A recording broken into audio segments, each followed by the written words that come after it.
Assalamualaikum warahmatullahi wabarakatuh. Salam sehat dan bahagia. Saya Sri Mahyuni, calon guru penggerak angkatan 8 dari UPTD SD Negeri Duangsau, Kabupaten Tanah Laut. Dengan fasilitator Ibu Heni Mariani dan pengajar praktik Ibu Janatul Ma'wah.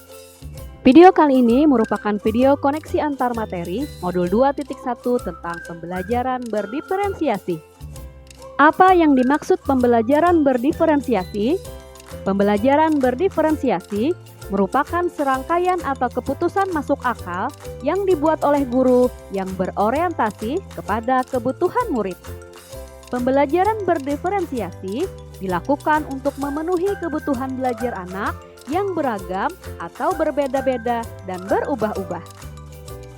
Lalu bagaimana pembelajaran berdiferensiasi dilakukan di kelas?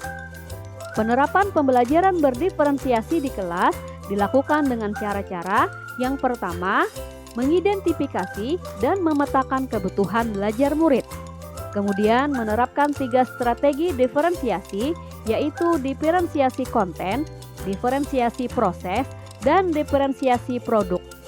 Kemudian memahami tujuan pembelajaran, kemudian membuat rencana pembelajaran sesuai dengan kebutuhan belajar murid, dan melakukan asesmen pembelajaran yang berkelanjutan, yaitu pra-asesmen, asesmen formatif, dan asesmen sumatif.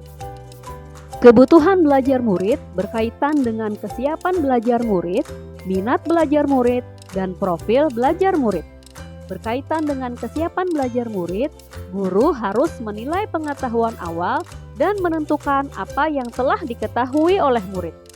Berkaitan dengan minat belajar murid, yaitu kecenderungan murid untuk melakukan kegiatan tertentu yang membuat mereka senang dan tertarik.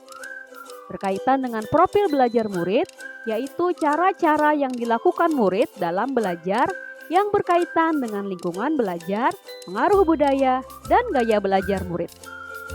Kemudian, bagaimana pembelajaran berdiferensiasi dapat memenuhi kebutuhan belajar murid dan membantu mencapai hasil belajar yang optimal.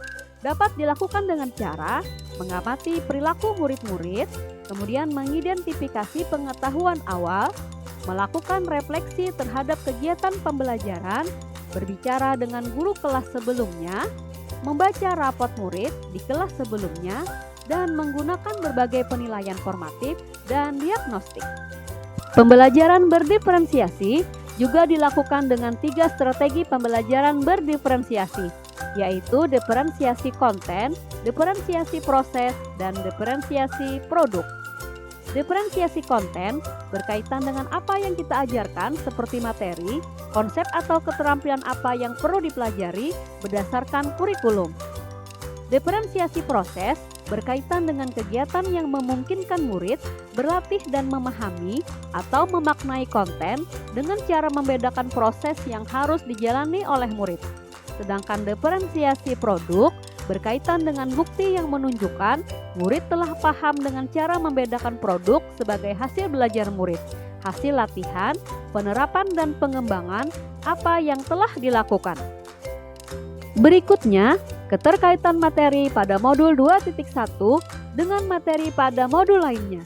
Yang pertama, keterkaitan modul 2.1 dengan modul 1.1 yaitu untuk dapat melakukan pembelajaran berdiferensiasi, maka guru harus berusaha memenuhi kebutuhan belajar murid sesuai kodrat zaman berdasarkan filosofi Ki Hajar Dewantara.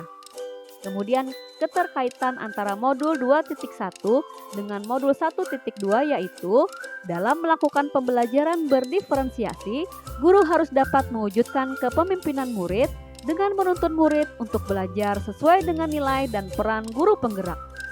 Kemudian keterkaitan antara modul 2.1 dan modul 1.2 yaitu pembelajaran berdiferensiasi dapat menjadi salah satu strategi untuk mewujudkan visi guru penggerak yang berpihak pada murid. Dan keterkaitan antara modul 2.1 dengan modul 1.4 yaitu salah satu penerapan budaya positif adalah pembuatan keyakinan kelas yang akan menjadikan kelas terasa kondusif dan nyaman sehingga pembelajaran berdiferensiasi akan berjalan dengan baik. Demikian video saya kali ini. Terima kasih sudah menyaksikan. Salam sehat dan bahagia. Wassalamualaikum warahmatullahi wabarakatuh.